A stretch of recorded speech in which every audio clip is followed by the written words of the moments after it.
고린도후서 5장 14절부터 봅시다. 14, 15, 16절 보겠습니다. 5장 14절. 그리스도의 사랑이 우리를 강권하시는도다. 우리가 생각하건대 한 사람이 모든 사람을 대신하여 죽었은즉 모든 사람이 죽은 것이라.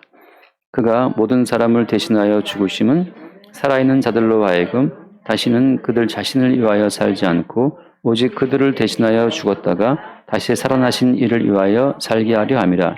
그러므로 우리가 이제부터는 어떤 사람도 육신을 따라 알지 아니하노라. 비록 우리가 그리스도도 육신을 따라 알았으나 이제부터는 그같이 알지 아니하노라. 그것을 보겠습니다.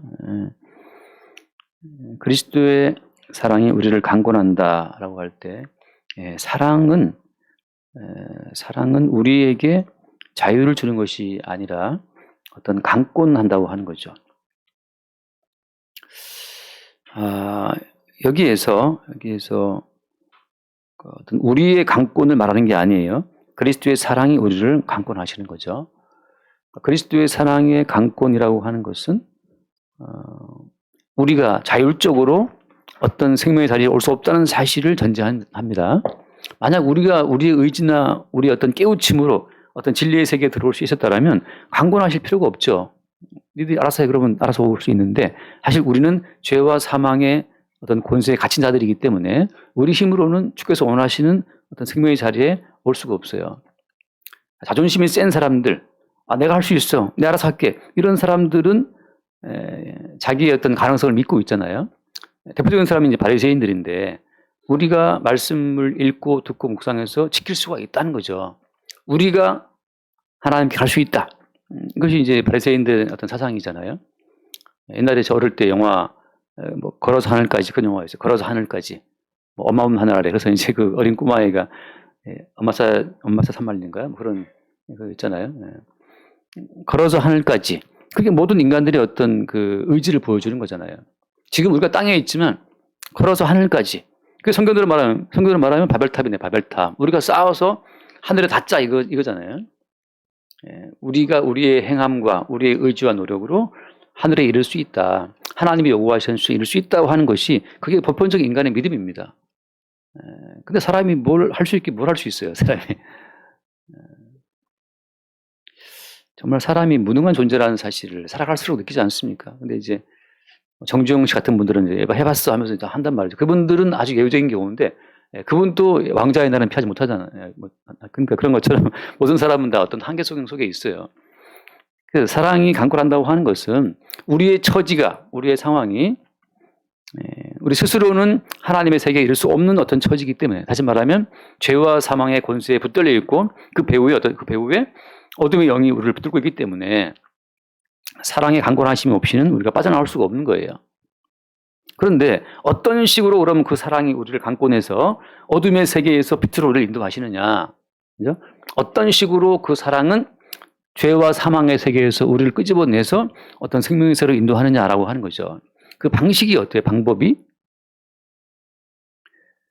그 방법이 오늘 다시 한번 읽겠지만 한 사람이 모든 사람을 대신하여 죽었은즉이라고 하는 십자가의 방식이라고 하는 겁니다. 죄와 사망의 법에 붙들린 자들을 어떤 의와 생명의 법으로 이끌어내기 위해서 하나님이 사용하시는 방식은 십자가라고 하는 거죠.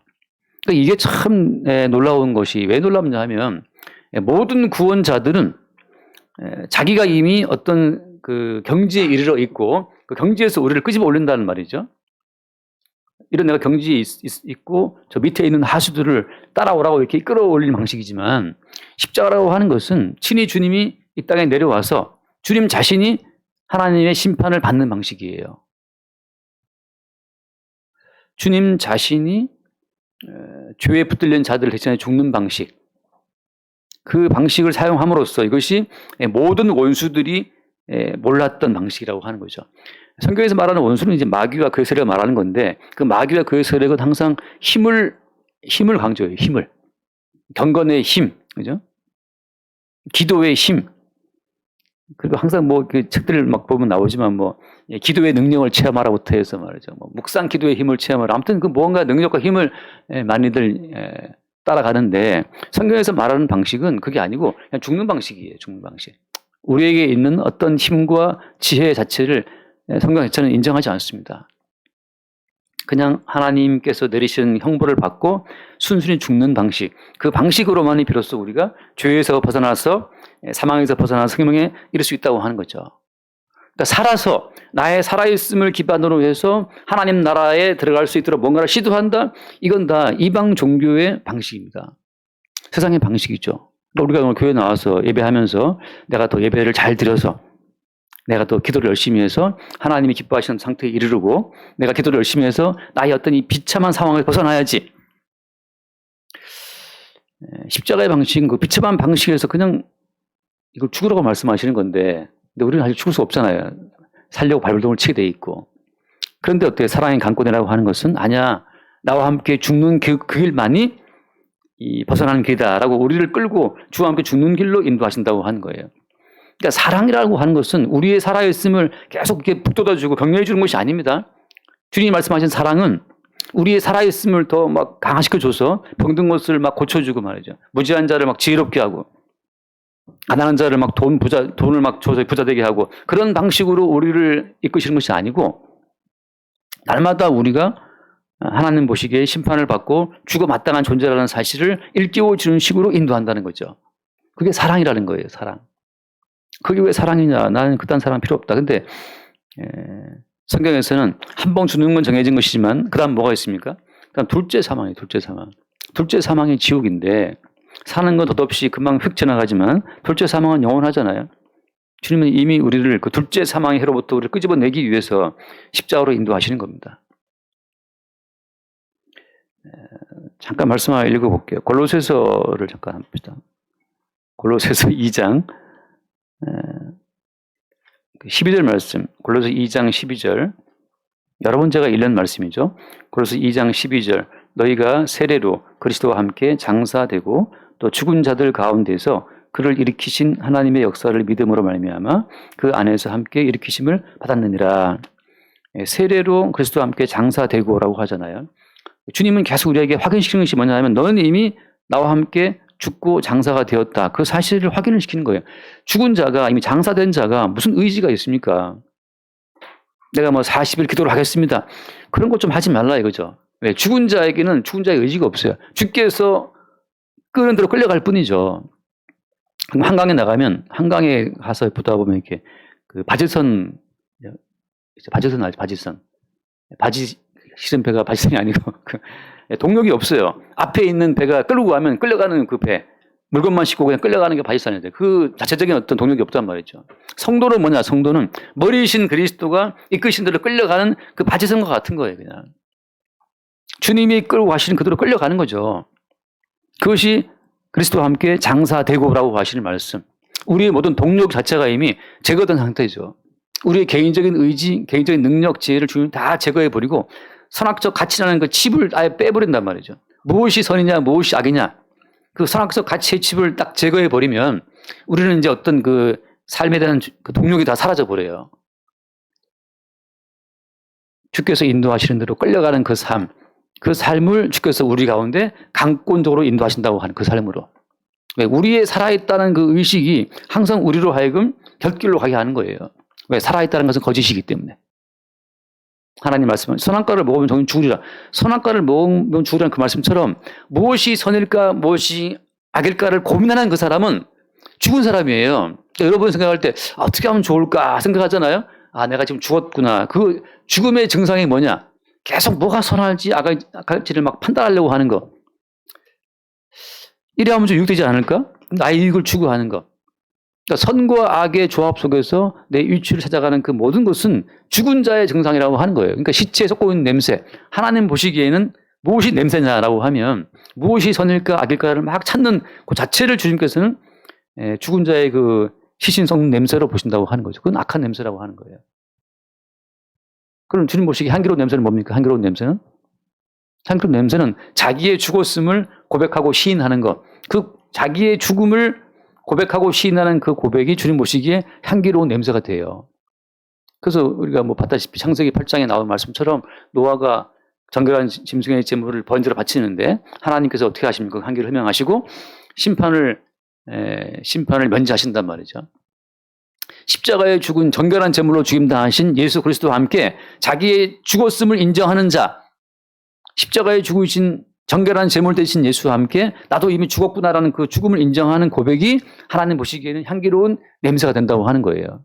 이거 이제 난 죽었으니까 어때요? 사나 죽으나, 우리 외양이 사나 죽으나, 비천에 처하나 종교에 처하나 주께서 인도하시는 대로 끌려가는 바시선처럼 주께서 인도하시는 그 자리에 그냥 있는 거죠. 그게 주께서 기뻐하시는 삶이라고 하는 거예요. 잠깐 히브리서 말씀 봅시다. 히브리서 12장. 우리가 가인과 아벨을 말할 때 히브리서 12장 11장이죠. 히브리서 11장 4절. 11장 4절. 믿음으로 아벨은 가인보다 더 나은 제사를 하나님께 드림으로 의로운 자라 하시는 증거를 얻었으니 하나님이 그 예물에 대하여 증언하심이라. 그가 죽었으나 그 믿음으로서 지금도 말한다. 더 나은 제사라고 하는 것은 하나님 보시기에는 뭐 더 낫고 덜 낫고 그런 어떤 이 차이의 레벨을 말하는 게 아닙니다. 성경에서는 하나가 낫다, 하나는 버려지는 거예요. 그래서 아벨이 드린 제사가 낫다라고 하는 것은 가인 제사를 주님이 거부하신다고 하는 거죠. 근데 아벨의 제사가 왜 더 나은 제사고 왜 아벨이 그걸 드림으로 의롭다는 증거를 얻었어요? 거기 나오죠. 하나님이 뭐에 대해 증언하신다? 하나님이 그 예물에 대해 증언하신다. 하나님께서 지금 말씀하고자 하는 핵심이 뭐냐면 왜 가인보다 아벨이 더 나은 자를 드렸느냐. 하나님이 뭘 증언하신 거예요? 그 예물에 대해 증언하시는 거예요. 아벨이 드린 예물은 뭘 드린 겁니까? 어린 양의 첫 새끼와 기름, 어린 양의 죽음을 줬다고 하는 거죠. 하나님 보시기에 의로운 것은 뭐냐 하면 나는 죽었습니다라고 하는 그 죽음의 고백. 정결한 제물로 죽임당한 그 제물과 함께 나는 죽었다는 고백. 그 고백이 주님 보시기에 의로운 자의 고백이 되는 것이고 주님은 그 예물에 대해 증언하시는 거예요. 나의 죽었음을 고백하는 것. 그래서 아벨은 어때? 지금도 죽었지만 그 믿음으로 지금도 말하고 있다. 어떤 믿음입니까? 나는 죽은 자야. 나는 그냥 바지선이야, 바지선. 난 동력이 없어. 주께서 인도하신 대로 끌려간다고 하는 것. 주님이 두신 그 자리에 그냥 있는 것. 그것이 주님 보시기에 향기로운 어떤 그 제물의 향기가 된다고 하는 거죠. 나는 가난합니다. 그 가난한 자리에 있게 하신 그 주님을 그대로 인정하는 것. 그게 주님 보시기에 향기로운 제물이 돼요. 지난주에 찾아보진 않았지만 그 룻기에 보면 나오미가 모압 땅에 가서 남편 잃고 두 아들 잃고 죽도록 고생하다가 돌아오잖아요. 그 이방 여인 그 모압 룻만 데리고 돌아오는데 돌아왔을 때 그 베들레헴 사람들이 나오미 돌아왔다고 막 시끄러우는데 나오미 한 말이 뭡니까? 주께서 나를 괴롭게 했다. 내가 괴로운 이유는 거기서 중요한 거 그거예요. 내가 뭐 약속의 땅을 떠나서 갔기 때문에 내가 뭐 괴롭다. 그런 말, 자기의 원인이 없어요. 나오미의 고백은 뭐냐 하면 주께서 나를 괴롭게 했다라고 하거든요. 여러분이 괴로운 인생을 살고 있습니까? 주께서 괴롭게 하신 거예요. 거기에서 내가 왜 괴롭지? 어떻게 하면 나 괴로움 피할 수 있을까? 뭐 여러 가지 이제 막 그 잔머리를 쓸 수 있고 산악가치를 돌릴 수가 있는데 모든 원인 다 제거하고 남는 건 뭐냐? 주께서 그 괴로운 자리에 있게 하신 겁니다. 그러니까 그 자체를 주께서 나를 괴롭게 했다. 나를 더 이상 나오미라 하지 말아라. 나를 말아라, 말아. 말아 했던 쓴물이네, 쓴물. 내 인생이 쓴물을 매일 삼키듯이 너무 괴롭다는 거죠. 쓴물 좀 여러분 마셔봤습니까? 쓴물. 우리 인생이 매일 꿀 빠는 인생. 나오미 꿀 빠는 인생인데, 꿀 빠는 인생입니까? 아니면 매일 쓴물 들이키는 그 쓴물 같은 인생이에요. 근데 나오미의 고백은 그거죠. 주께서 나를 괴롭게 했다. 그게 자기의 모든 가치를 배제하고 그냥 주님이 이끄시는 대로 끌려간 자의 고백이에요. 주님께서 끌려가다 보니까 남편이 죽네. 끌려가다 보니까 또 큰아들 죽네. 또 돌자를 죽네. 다 죽었네. 남는 건 이방 여인밖에 없는데 그나마 또 며느리 하나 또 가버렸어요. 그 룻만 이상하게 룻이 약간 이상한 여자예요. 그러니까 정상이 아니에요, 룻이. 룻만 따라오죠. 우리가 인생의 자리가 괴롭다라고 할 때 하나님이 증거하시는 것은 바로 뭐냐 하면 그 어린 양의 첫 새끼와 기름을 드리고 아벨은 그 나중에 어때요? 그 제물과 함께 얻어맞고 죽잖아요, 형한테. 우리가 볼 때는 비참한 인생이란 말이에요. 왜 이렇게 죽냐? 근데 어떻습니까? 더 살아봐야 돼. 더 살아봐야 뭐 있나요? 더 살아봐야. 물론 지금 우리 주은이나 주아 같은 애한테 더 살아봐야 없다 그러면 그건 뭔 놈이 근데 더 살아봐야 뭐 없어요. 뭐 있긴 있어. 근데 중학교, 고등학교 있어. 있는데 회사 들어가야 되고 뭐 나한테 또 결혼은 시집가고 또 한정희 집사님 봐라. 또 시집가서 또 그냥 또 그 시답을 하느라고 얼마나 힘들어. 있긴 있지. 그것도 주님께서 끌려갔을 뿐이에요. 가보니까 거기 이런 게 기다리고 있었네. 나오미라 하지 말아라. 나를 말하라고 그래, 말아. 나 정말 쓰는 인생을 살고 있다. 여기에서 뭡니까? 오늘 말씀할 또 하나의 포인트는 돌아가서 봅시다. 돌아가서 보면 그 15절 말씀이죠. 15절. 그러니까 14절에서는 한 사람이 모든 사람을 대신하여 죽었은즉 모든 사람이 죽은 것이라 해서 살아있다는 우리의 의식을 다 빼버려요, 주님이. 그죠? 모든 사람이 죽은 것. 그렇게 해서 우리 모두가 다 하나님 보시기에 죽은 자라는 사실, 어디 앞에서 십자가에 죽으신 그리스도와 함께 우리는 죽은 자라는 그 사실, 무엇이 선인지 무엇이 악인지 판단조차 할 필요 없이 우리의 모든 머리를 다 제거하고 나서 너희는 이미 주와 함께 죽은 자야. 여러분, 이게 믿음으로 수용되면 참 팔자가 편합니다. 죽었다는데 뭐 구별할 게 없어요. 죽었다는데. 주시는 대로 먹고 굶기 싶으면 굶고, 제가 한 열흘 정도 굶었나 아무튼 체해서 못 먹고 이제 열흘 정도 하다 보니까 1.5kg 빠졌어요. 1.5kg가. 하루에 한 끼 먹고 뭐 죽 먹고, 죽도 맛이 없더라고요. 죽도. 남은 죽 우리 애들이 먹었어요. 호박죽 먹고 싶어 먹었는데 한 열흘 정도 제대로 못 먹고 하다 보니까 딱 재보니까 1.5kg 빠졌어요. 어떻게 찌운 살인데 이걸 찌우려고 제가 얼마 했었는데 1.5kg 엄청 먹어야 됐는데 다 주님이 비워내게 하고 그냥. 주님께서 굶기시면 굶기고 먹게 하시면 먹고, 모든 사람은 죽은 것이라. 니들은 죽었어. 이미 장사되었어. 니들의 의지, 니들의 뭐 삶에 대한 그런 지혜, 그건 다 압류. 아무 쓸모없다. 끌려가는 거죠. 그럼 우리는 말할 것이, 그럼 왜 주님 나오미에게는 그 남편도 데려가시고 아들 다 데려가시고 이방인 하나 달고 돌아오는 그 비참한 인생을 살게 했습니까? 라고 물어볼 수 있잖아요. 좀 고대 광실, 뭐 그런 말 있어요. 그런 뭐 말 있죠. 요즘엔 그런 말 안 쓰지만. 좀 펜트하우스? 뭐 그런 거 있잖아요. 이거 말도 이상한데. 처음에 난 펜트하우스 뭐 근데 좀 살고, 동국정 없는 삶. 저희 집에 책이 한 권 있어요. 동국정 없는 삶이 책이 있어요. 저도 한번 옛날에 하도 괴로워서 그거 사서 봤는데 도저히 그 책에 나와 있는 대로 실천할 수 없겠더라고. 거기 나와 있는 대로 하려면 공부를 엄청 많이 해야 돼요. 뭐 어떻게 투자를 해야 되고. 근데 읽다가 치웠어요. 도저히 머리 아파 그거. 네, 동국정 해야겠다. 차라리 그냥 동국정. 왜 그런 인생을 살아가야 되느냐. 그 다음 말씀이 15절 말씀. 15절. 그가 모든 사람을 대신하여 죽으심은 살아있는 자들로 하여금 다시는 그들 자신을 위하여 살지 않고 오직 그들을 대신하여 죽었다가 다시 살아나신 이를 위하여 살게 하려 함이라. 한 문장이 되게 길지만 확 들어오죠. 무슨 말인지. 하나님은 처음부터 우리 인생을 창조하실 때 우리를 위한 인생으로 지으신 것이 아니고 하나님을 위한 인생으로 우리를 지으신 거예요. 특히 누구를 위해서? 우리를 대신해 죽었다가 살아나신 그리스도 예수를 위한 인생으로 우리를 창조하신 거죠. 그러니까 처음부터 우리 인생은 독자적인 우리의 인생 따위는 원래 없는 거였어요. 그리스도 예수를 위한 인생으로 주님이 우리를 설계하시고 창조하시고 우리를 인생을 인도하신다고 하는 거죠. 그러니까 지금 현재 나오미 말처럼 왜 내 인생을 결박하십니까? 라고 말할 때, 주께서 나를 결박했다고 말할 때 그거 왜 이렇게 한 겁니까? 그리스도 예수를 위해서예요. 그래서 나오미가 그 모압 땅에 가서 남자를 다 죽고 룻 다 달고 온단 말이죠. 룻 데리고 와서 그 룻이 보아스랑 결혼을 하고 그 보아스로부터 내려오는 후손이 또 누가 되는 거예요? 예수님의 족보가 된단 말이죠. 예수를 잉태하기 위한 과정으로 다 지키고 룻을 달고 와야 되기 때문에 주께서 나오미를 그 모압 땅에 보내신 겁니다.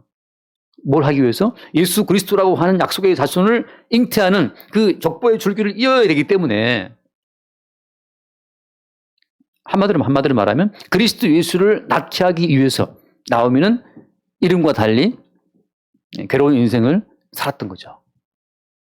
우리는 마찬가지로 우리는 왜 이렇게 인생이 괴로운 분이 요즘 있습니까? 왜 괴로운 겁니까? 그렇다고 친다면 그리스도 예수를 낳기 위해서요.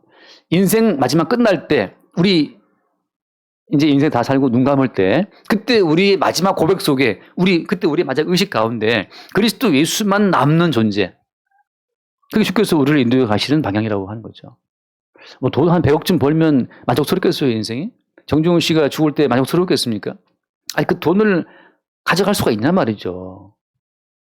이 땅의 모든 영광을 가져갈 수 있습니까? 옛날 왕들은 순장이라고 해서 자기 죽을 때 그 자기 뭐 있던 후궁들하고 뭐 다 같이 다 죽여서 그 무덤에 넣잖아요. 죽음 이후에도 이 현세의 삶을 이어가려고. 바보 같은 거죠.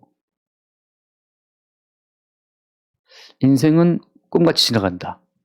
허상이다. 심지어 어때? 우리가 지금 느끼는 이 모든 세계를 심지어 어떤 가상세계로 보기도 하잖아요, 사람들이. 그냥 뇌가 인지한 어떤 가상의 세계로 보기도 한단 말이죠. 80년을 살아도 100년을 살아도 모세의 고백을 보자면 밤에 한 경점처럼 지나간다고 한단 말이에요. 경점, 밤에 어떤 한 순간처럼 지나간다, 우리 인생이. 그래서 마지막에 주께서 인도하신 것은, 말씀하고자 하는 것은 유일한 현실과 진실은 뭐냐. 그리스도 예수를 위해서 그리스도 예수께서 우리를 현재 우리 각자의 그 처지와 삶의 자리에 있게 했다고 하는 그 사실, 그 사실을 우리에게 말씀하고 있는 거예요. 그 사실이 믿어지는 자는 이미 예수와 함께 죽은 자고, 그 속에 사실은 그리스도 예수를 보는 자지만, 그렇게 믿어지지 않은 자들 입장에서는 어때요? 본인이 본인 인생을 만들어 가야 되고, 본인이 열심히 말씀 지키고 순종하고 기도해서 천국에 들어가야 돼요. 그러나 주님께서 하신 말씀은 뭡니까? 이미 내가 십자가에 죽을 때 함께 죽었다고 말씀하시기 때문에 별도로 우리가 쌓아야 될 경건 따위는 없는 거예요. 허상이죠. 그럼 어떻게 선고합니까? 우리를 위해 죽으시고 살아나신 그리스도 예수의 그 의의를 덧입고 가는 거죠. 덧입고. 우리가 만들어가는 그 모든 의의는 얄팍한 의의이기 때문에, 주님 보시기에 냄새나는 의이기 때문에, 이렇게 하면 기뻐하실까라고 하는 그 사랑적 판단에서 나온 그 모든 결실이기 때문에 주님 보시기에 이게 냄새가 나요. 냄새가. 이러면 기뻐하시지 않을까? 왜 기쁨을 자꾸 생각하지? 두려워하는 마음 때문인데, 사랑이라는 것은 뭐가 없어요? 사랑 안에는 무엇이 없다 해요? 두려움이 없다. 두려움이. 사랑 안에는 두려움이 없고 온전한 사랑에는 두려움을 내쫓는다. 부부 사이에도 그 사랑이 없으면 서로가 서로를 두려워합니다. 그래서 비밀을 공개를 못해요. 쫓겨날까 싶어갖고. 그래서 늘 약간의 그 미묘한 그 비밀을 안고 살아간단 말이죠. 주님께서는 우리를 아예 여지없이 다 죽여버림으로 말미암아서 네가 뭔가를 생각할 여지 없이 주님이 인도한다는 것으로 우리를 끌고 간다고 하는 거예요. 그것만이 주께서 우리를 끌고 가시는 하나의 그 십자라고 하는 사랑의 어떤 종착점이 되는 거죠.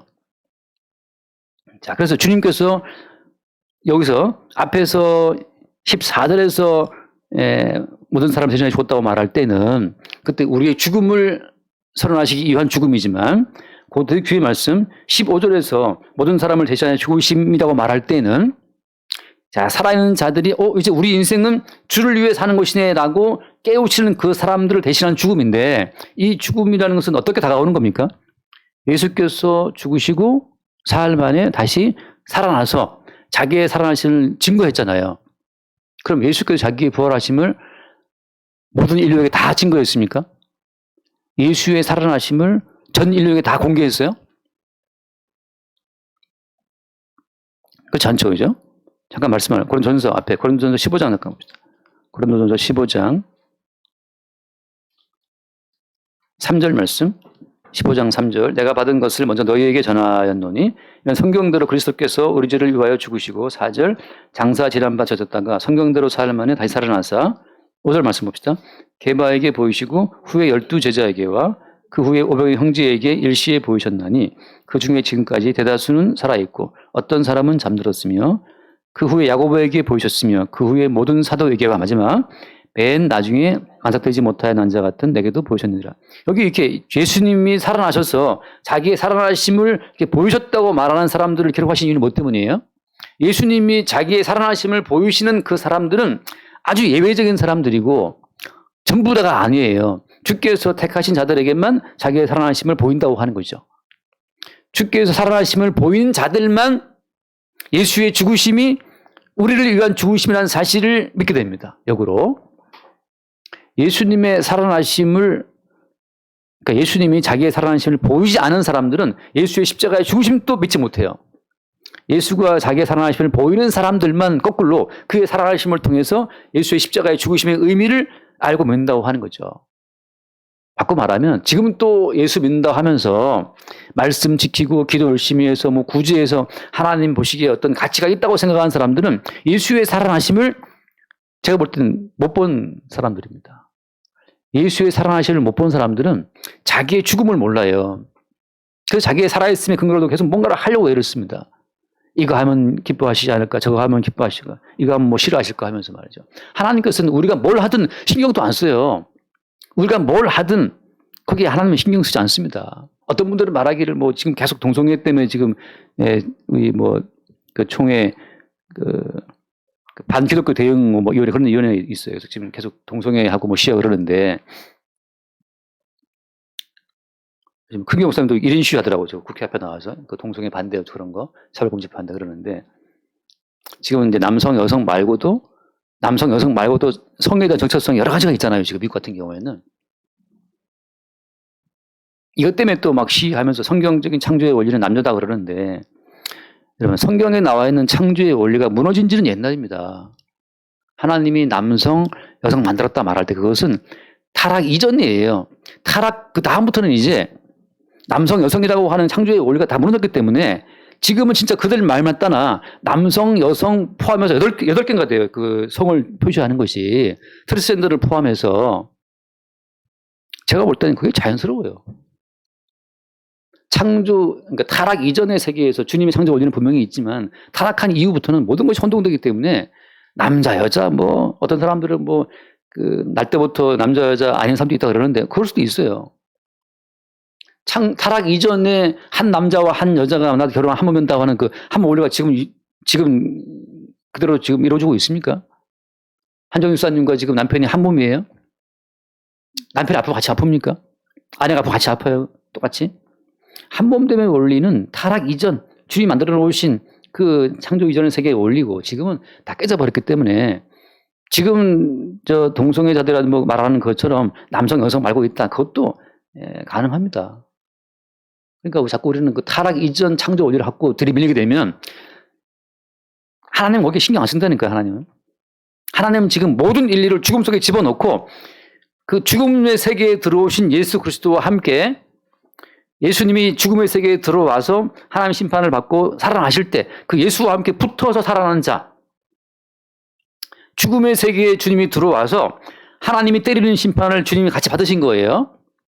살아나실 때 예수와 함께 예수의 살아나시 붙어 있는 자들에게만 주님의 생명을 보이시고 관심을 보일 뿐이지 인간이 뭘 하든지 간에 이미 어때요? 심판과 마지막 모든 이 불사람 자체는 확정되어 있기 때문에 그게 뭐게 신경 쓸 것이 없어요. 바꿔 말하면 다시 지금 우리 기독교인들이 이 사회의 어떤 발전을 위해서 이 사회의 어떤 뭐 경건한 풍습을 위해서 그게 의미가 없다는 겁니다. 하나님이 롯을 소돔성에 살게 할 때 소돔성의 변화와 발전을 위해서 롯이 뭔가를 하게 했나요? 그렇지 않아요. 아브라함이 가는 곳마다 아브라함이 그 사회의 어떤 개혁을 부르짖고 뭐 사회를 바꿨습니까? 그렇지 않죠. 의인이 10명 없어? 망한다. 가는 곳마다 주께서 주님이 택하신 자들을 소속 뽑아서 집어낼 뿐이지 그 사회를 바꾸고 살기 좋은 세상 그런 것은 없어요. 왜? 하나님이 이미 이 땅 자체를 심판하시기로 확정하셨기 때문에. 제가 할 말처럼 취미 생활로 저한테 만약에 제가 서울시장 되면 저도 할 것이 많이 있어요. 저도 서울시장 하고 싶은 게 많이 있거든요. 내게 주어진 취미 생활처럼 하는 거죠. 거기에 기독교적인 무슨 의미를 부여한다? 그건 다 비복음적인 겁니다. 오히려 그 어떤 그 사회 구조에 신경을 쓴 사람은 가인이에요. 가인이 얼마나 조직적으로 그 성을 건축하고 그 성 가운데 무덤파를 시켜서 동철기계 만드는 뭐 아들, 목축하는 아들, 음악하는 아들 딱딱 분리시켜갖고 그 도시를 유지시켜갖고 거기에 살게 만들지. 나머지 그 아벨 죽은 다음에 만든 그 셋 대신 줬는데 셋 계열이 뭔가를 이루었다는 기록은 성경에 없어요. 이 땅 자체에 주님은 관심이 없습니다. 그럼 뭐가 관심이 있느냐? 오직 그리스도 예수와 함께 죽고 살아난 자들을 끄집어내 그와 함께 결합시키는 것밖에 다른 관심이 없는 거죠. 그래서 그 나머지 모든 것은 그냥 어제 어떤 뭐 그 충북지사인가 그분 인터뷰 기사를 봤는데 뭐 너무 그 사람이 재밌게 일을 한다고 해서 기사를 쭉 봤는데 그 사람의 삶의 보람이 뭐냐 기자가 물었을 때 정책을 구상하는 즐거움, 정책을 시행하는 즐거움, 시행한 이후에 결과가 나오는 즐거움. 자기 그 즐거움을 산다는 거죠. 그렇게 사시면 되는 거예요, 그냥. 그렇게 살다가 지옥 가면 되는 거죠. 성도는 마찬가지예요. 성도도 여러분 또 사업하시는 분들 돈 버는 재미로 사세요. 맨날 지금 돈 벌게 해주십시오. 기도하지 말고 그 시간에 아이디어 잡아서 돈 벌어. 무슨 기도하고 있어 그거를. 돈 벌게 하시면 버는 거고 까먹게 하시면 까먹는 거고 우리는 바지선처럼 끌려가는 입장에 있기 때문에 주님이 나를 통해 하시는 그 일을 보고 우리는 그 주의 일을 증거할 뿐이에요. 아까 말한 것처럼 나오미 같은 경우에 어떻게 주님의 증인입니까? 주님이 나를 괴롭게 했다. 주님이 내 남편 죽게 했고 아들도 죽게 했다. 그게 나오미가 예수님의 증인으로 살아가는 거예요. 주님이 내 인생의 주인으로 내게 행하신 일들을 우리는 고백하는 거죠. 그러니까 심각할 것이 아무것도 없는 게 아까 잠깐 동영진하고 오전에 도영 집사님이죠. 아까 어제 잠깐 대화하면서 말이죠. 그래 짧은 순간이지만 죽어도 괜찮다. 죽어도 괜찮네. 그걸 느끼는 순간들. 더 산다고 여러분 더 잘 될 것 같으신가요 혹시? 더 인생의 기회가 더 이렇게 주어지면 여러분 더 행복하게 살 자신 있으세요? 오늘 하루 오늘 하고 싶은 거 하고 가시면 됩니다. 내일은 여러분 것이 아니기 때문에 내일 여러분이 죽을지 나타나면 죽을지 아무도 모르잖아요. 그래서 지금 말을 못했는데 그러니까 죽었다가 다시 살아나신 이를 위하여 살게하라 하라 말할 때 이 말씀에 해당되는 사람은 예수님이 자기의 살아나심을 보인 자들만 이 말씀을 믿고 수용할 수 있다고 하는 거예요. 지금 내가 존재하는 것은 나를 위해 죽었다가 다시 살아나신 그분 예수 그리스도를 위해서 내 인생에 존재하는 것인데 이걸 보는 사람들은 부활하신 예수 그리스도를 만난 사람들만 그런 고백을 할 수 있다고 하는 거예요. 이게 없는 사람들은 어떻게 한다? 별도의 자기 경건의 세계를 챙기는 거예요. 별도의 세계를. 어떻게 후다닥 이게 아침에 유튜브를 보는데 또 어떤 목사님이 저는 이제 그 교회 쪽에 많이 올라오니까 어떤 목사님이 설교하시 이렇게 말씀하시더라고요. 여러분 저희 교회 헌금하지 마세요. 그러니까 자기네 교회 목사님 교회. 저희 교회는 이미 충분히 다 월급 줄 수 있고 다 돌아간다는 거죠. 그러니까 그 헌금을 작은 지하 교회에도 주고 막 그렇게 그때 제가 귀가 뚫리면 그래 맞아 나한테 가지고 와라. 지나가다가 뭐 지하철 주고 하라 그러는데 제가 볼 땐 그게 헛소리라는 생각이 들어요. 왜냐? 거기에 의미를 두면 그 헛소리입니다. 하나님은 그런 행위에 관심 두는 바가 없어요. 하나님은 오직 그리스도 예수의 행하심에만 가치와 의미를 두고 그의 행하심의 모든 상급을 다 때려 부어서 모든 땅과 하늘의 권세를 예수께다 부어서 예수 그리스도에 의해서 주어진 자들에게만 혜택이 흘러가게 하는 거죠. 그리스도 예수 안에 있는 모든 신성의 충만함이 우리 속에 공급된다고 하는 겁니다. 별도로 뭘 해서가 아니고 그의 충만함이 성도에 공급되어서 우리는 그의 신성의 충만함으로 살아가는 자들이지 내가 별도로 만드는 어떤 그런 경건의 그 축적으로 살아가는 자들이 아닌 거예요. 말은 어렵지만 우리가 지금 우리 몸에 자체적인 어떤 이 피로 살아가는 것이지 내가 피가 모자란다고 지금 제가 A병인데 함정주사님 B형이지 그죠? 이거 공개했나? 이거 공개하면 안 되나? 그래 B형 피를 받으면 제가 살겠어요? 죽죠. 그리스도 예수의 신성의 충만함에 인간의 의가 거기 첨가되는 순간 그거 아웃이에요. 아니 지금 맑고 정결한 이 깨끗한 이 생수에다가 한 방울이라도 부정물을 섞는 순간 저 이거 버려야 돼 못 마시고 그렇잖아요. 여기다가 침 뱉었다? 콧물 빠뜨렸다? 이거 버려야죠. 그런 것처럼 예수 그리스도의 신성의 충만함 속에 인간의 의로움이 개입하는 순간 하나님은 다 버린다 이 말이죠. 그러니까 예를 들어서 여러분 취미 삼아 돈 좀 남아 돌아가시면 작은 교회 갖다 주기도 하시고 취미 삼아 뭐 돈 남으면 지나가다 전철에 주기도 하시고 하십시오. 그러나 그것으로 하나님 앞에 어떤 의미 있다는 생각은 그거는 마귀적인 생각입니다. 그렇게 마귀는 우리의 의를 챙기라고 자꾸 이렇게 사보자고 이제 우리한테 공격하는 거예요. 이거 하면 좀 기뻐하셔. 이거 하면 하나님 좋아하실 거야. 안 좋아합니다. 하나님 기뻐하시는 것은 죽음밖에 없어요. 죽음밖에. 나는 죽었고 십자가에 대신 죽고 살아나신 그 예수 안에서 내가 존재할 때 그 그러니까 그리스도 예수 이름으로 존재하는 그것만을 기뻐하시는 거지. 별도의 우리의 모든 행함은 주님이 내친다고 하는 거. 그래서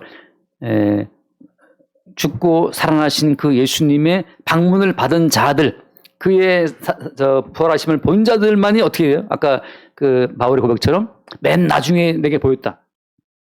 그래서 바울이 어떻게 합니까 이제? 한번 읽어볼까요? 빌립보서 찾지는 않았지만 빌립보서 3장 맨 나중에 그 만사되지 못한 자 같은 바울에게 부활한 주님이 보이니까 부활하신 예수를 만난 사도 바울의 고백이 뭐냐? 빌립보서 3장 7절 말씀부터 볼까요? 3장 6절 7절 6절 열심으로는 교회를 박해하고 율법의 의로는 흠이 없는 자다. 그러나 7절 그러나 무엇인지 내게 유익하던 것을 내가 그리스도를 위하여 다 해로 여길 뿐더러. 여러분 유익한 것도 누구 때문에 해로운 거예요? 그리스도의 그 신성, 그리스도 예수의 그 성취의 의를 부정하는 것 자체가 가리는 게 다 그게 해로워 여기는 해롭다는 거죠. 주님의 이루어 놓으신 그 의를 가리는 나의 의로운 행위가 다 그게 해로운 겁니다. 8절 또한 모든 것을 해로 여김은 모든 것이 다 해롭다는 거죠. 어디에? 그리스도 예수께서 이루어 놓으신 성취의 회로 앞에 모든 게 다 해롭다. 모든 게 싹 다 쓰레기라는 거죠. 쓰레기.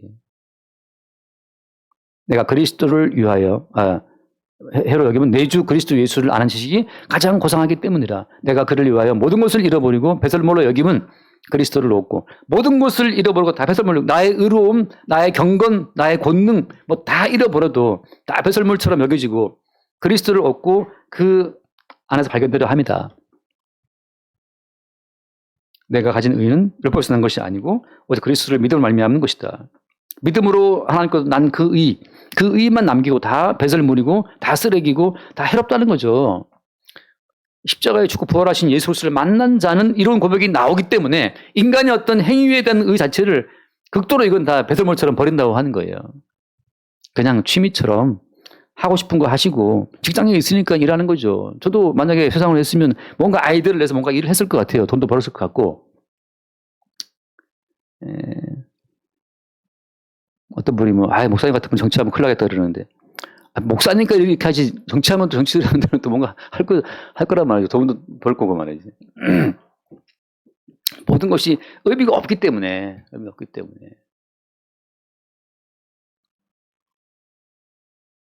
다만 이제 그 다음 10절 보니까 내가 그리스도와 그 부활의 권능과 고난의 참여함을 알고자 하여 그의 죽으심을 본받아 어떻게 해서든지 죽은 자 가운데서 부활에 이르려 한다. 그의 죽으심을 본받아 그와 함께 죽는 거죠. 다시 말하면 항상 우리는 살아있다는 허상에 빠져 있다가 주님께서 역사할 때마다 우리의 죽음이 확인받는 겁니다. 살아있다는 허상 때문에 우리는 괴로운 거예요. 살아있던 허상 때문에 우리가 슬픈 거고. 그러나 주의 죽으심이 성령으로 다가올 때마다 다시 우리는 진실을 보게 되고 다시 그 주와 함께 살아나게 되는 그 삶의 인생을 보게 되는 거죠. 돌아와서 말씀 마칩시다. 15절 말씀하시 한번 15절. 그가 모든 사람을 대신하여 죽으심을 이제 이 모든 사람은 그러니까 이 모든 사람은 모두가 아니고 누군 거예요. 그가 죽고 부활의 세계에 올라올 때 그와 함께 붙은 자들 그들을 대신하여 죽으심인 거예요. 다시 말해 그러니까 결국은 이 죽으심은 부활의 세계로부터 죽으심이 판명되는 겁니다. 그러니까 누구를 위해 죽었느냐라고 하는 것은 주와 함께 살아난 자들이 안목에서만 나를 위해 죽으셨는데라고 하는 것이 믿어지고 다가오는 거지. 내 나로부터 시작해서 예수가 나를 위해 죽으셨네? 그렇게 시작하는 것은 개념이 될 수는 있어요. 그런 사람도 계속해서 또 죽으려고 또 본인이 애를 써요. 자기 자신을 부인하고 애를 쓰게 되고. 대신하여 죽으심은 살아있는 하여금 다시는 그 자신을 위하여 살지 않고 오직 그들을 대신하여 죽었다가 다시 살아나신 이를 위하여 살게 하라. 이제 모든 성도의 어떤 삶의 주권이 바뀌었고 이제 우리는 사나 죽으나 가난하나 부하나 심지어 음식 한 끼를 먹고 마시는 것조차 어때요? 머리신 주의 통제 속에서 움직인다고 하는 거. 그게 성도의 소망이고 그게 성도의 자유예요. 아프면 아프다고 신음소리를 내시고 즐거우면 즐겁다고 막 환호성을 내시면서 누가 무슨 말을 물어봐도 나를 기쁘게 하신 분이 주님이다. 나를 슬프게 하신 분이 주님이다. 나를 괴롭게 하신 분이 주님이다. 그렇게 우리를 끌고 가시는 그 바지선 앞에 끌려가는 동역선처럼 그냥 동역선을 증거할 뿐이지. 한강으로 들어가네? 소해바다로 들어가네? 동해로 가네? 우리는 우리 앞서 끌고 가시는 주님의 증인으로 존재하는 거죠. 주님이 이렇게 나를 인도했다. 그 주님의 증인으로 우리를 부르신 겁니다. 그래서 여러분 고생스러우면 주님이 나를 요즘 고생스럽게 하십니다. 그거 증언하시고, 살기 좀 좋으시면 지금 나 살기 하셨다는 것을 증언하시고, 아프게 하시면 주님이 아프게 하셨다. 저 같은 경우에는 주님이 차게 하신 거죠. 너는 살찌면 안 돼. 그러면서 그냥 살찌고 싶은 소망을 그냥 찌빨보시고 다시 살을 또 오래시킨단 말이에요. 그렇게 우리의 모든 삶이 주님이 행하신 것을 증언하는 증인으로 살아갈 수 있게 되길 바랍니다. 기도합시다. 주님, 우리를 대신하여 죽었다가 살아나신 그 주의 살아나심의 활동이 계속해서 우리를 죽음의 현실에 있다는 사실을 알게 하시고, 지금 존재하는 모든 존재가 그리스도 예수를 위한 인생인 것을 알게 하심을 감사합니다.